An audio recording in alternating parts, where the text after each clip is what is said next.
The Science of Getting Rich by Wallace D. Wattles. Chapter 5. Increasing Life. You must get rid of the last vestige of the old idea that there is a deity whose will it is that you should be poor, or whose purposes may be served by keeping you in poverty. The intelligent substance which is all, and in all, and which lives in all, and lives in you, is a consciously living substance. Being a consciously living substance, it must have the nature and inherent desire of every living intelligence for increase of life. Every living thing must continually seek for the enlargement of its life, because life, in the mere act of living, must increase itself. A seed, dropped into the ground, springs into activity, and in the act of living produces 100 more seeds. Life, by living, multiplies itself. It is forever becoming more. It must do so if it continues to be at all. Intelligence is under the same necessity for continuous increase. Every thought we think makes it necessary for us to think another thought. Consciousness is continually expanding. Every fact we learn leads us to the learning of another fact. Knowledge is continually increasing. Every talent we cultivate brings to the mind the desire to cultivate another talent. We are subject to the urge of life, seeking expression, which ever drives us on to know more, to do more, and to be more. In order to know more, do more, and be more, we must have more. We must have things to use, for we learn, and do, and become only by using things. We must get rich, so that we can live more. The desire for riches is simply the capacity for larger life seeking fulfillment. Every desire is the effort of an unexpressed possibility to come into action. It is power seeking to manifest which causes desire. That which makes you want more money is the same as that which makes the plant grow. It is life, seeking fuller expression. The one living substance must be subject to this inherent law of all life. It is permeated with the desire to live more. That is why it is under the necessity of creating things. The one substance desires to live more in you, hence it wants you to have all the things you can use. It is the desire of God that you should get rich. He wants you to get rich, because He can express Himself better through you if you have plenty of things to use in giving Him expression. He can live more in you if you have unlimited command of the means of life. The universe desires you to have everything you want to have. Nature is friendly to your plans. Everything is naturally for you. Make up your mind that this is true. It is essential, however, that your purpose should harmonize with the purpose that is in all. You must want real life, not mere pleasure of sensual gratification. Life is the performance of function, and the individual really lives only when he performs every function, physical, mental, and spiritual, of which he is capable, without excess in any. You do not want to get rich in order to live swinishly, for the gratification of animal desires. That is not life. But the performance of every physical function is a part of life, and no one lives completely who denies the impulses of the body a normal and healthful expression. You do not want to get rich solely to enjoy mental pleasures, to get knowledge, to gratify ambition, to outshine others, to be famous. All these are a legitimate part of life, but the man who lives for the pleasures of the intellect alone will only have a partial life, and he will never be satisfied with his lot. You do not want to get rich solely for the good of others, to lose yourself for the salvation of mankind, to experience the joys of philanthropy and sacrifice. The joys of the soul are only a part of life, and they are no better nor nobler than any other part.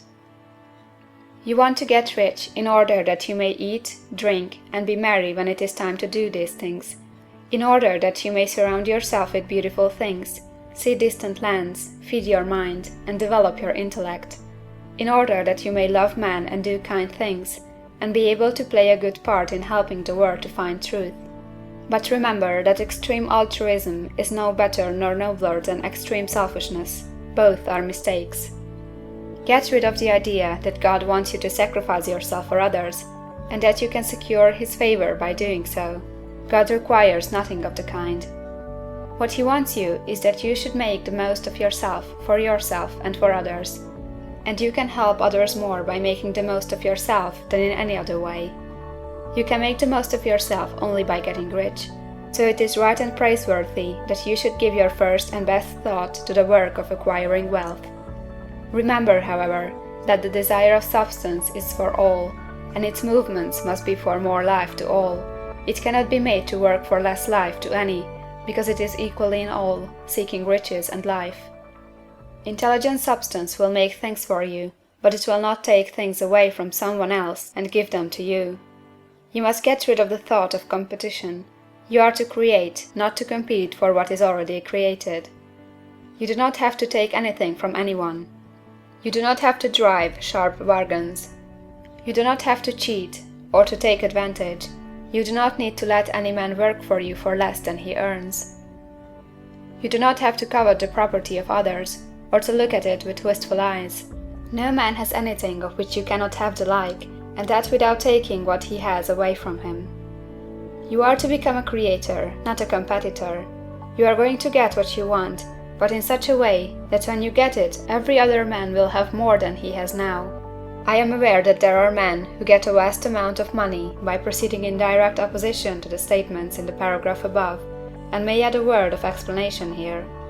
Men of the plutocratic type, who become very rich, do so sometimes purely by their extraordinary ability on the plane of competition, and sometimes they unconsciously relate themselves to substance in its great purposes and movements for the general racial upbuilding through industrial evolution.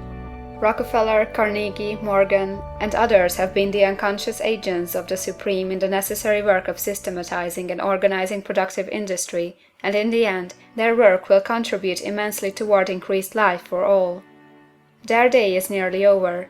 They have organized production, and will soon be succeeded by the agents of the multitude, who will organize the machinery of distribution. The multimillionaires are like the monster reptiles of the prehistoric eras. They play a necessary part in the evolutionary process, but the same power which produced them will dispose of them. And it is well to bear in mind that they have never been really rich. A record of the private lives of most of this class will show that they have really been the most abject and wretched of the poor. Riches secured on the competitive plane are never satisfactory and permanent. They are yours today and another's tomorrow. Remember, if you are to become rich in a scientific and certain way, you must rise entirely out of the competitive thought. You must never think for a moment that the supply is limited. Just as soon as you begin to think that all the money is being cornered and controlled by bankers and others, and that you must exert yourself to get laws passed to stop this process and so on, in that moment you drop into the competitive mind, and your power to cause creation is gone for the time being. And what is worse, you will probably arrest the creative movements you have already instituted. Know that there are countless millions of dollars worth of gold in the mountains of the earth, not yet brought to light. And know that if there were not, more would be created from thinking substance to supply your needs. Know that the money you need will come, even if it is necessary for 1,000 men to be led to the discovery of new gold mines tomorrow. Never look at the visible supply, look always at the limitless riches in formless substance, and know that they are coming to you as fast as you can receive and use them. Nobody, by cornering the visible supply, can prevent you from getting what is yours. So never allow yourself to think for an instant that all the best building spots will be taken before you get ready to build your house, unless you hurry. Never worry about the trust and combines, and get anxious for fear they will soon come to own the whole earth. Never get afraid that you will lose what you want because some other person beats you to it. That cannot possibly happen. You are not seeking anything that is possessed by anybody else.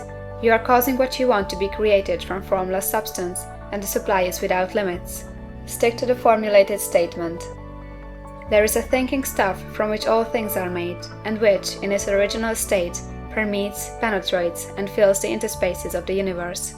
A thought, in this substance, produces the thing that is imaged by the thought. Man can form things in his thought, and, by impressing his thought upon formless substance, can cause the thing he thinks about to be created. End of chapter 5.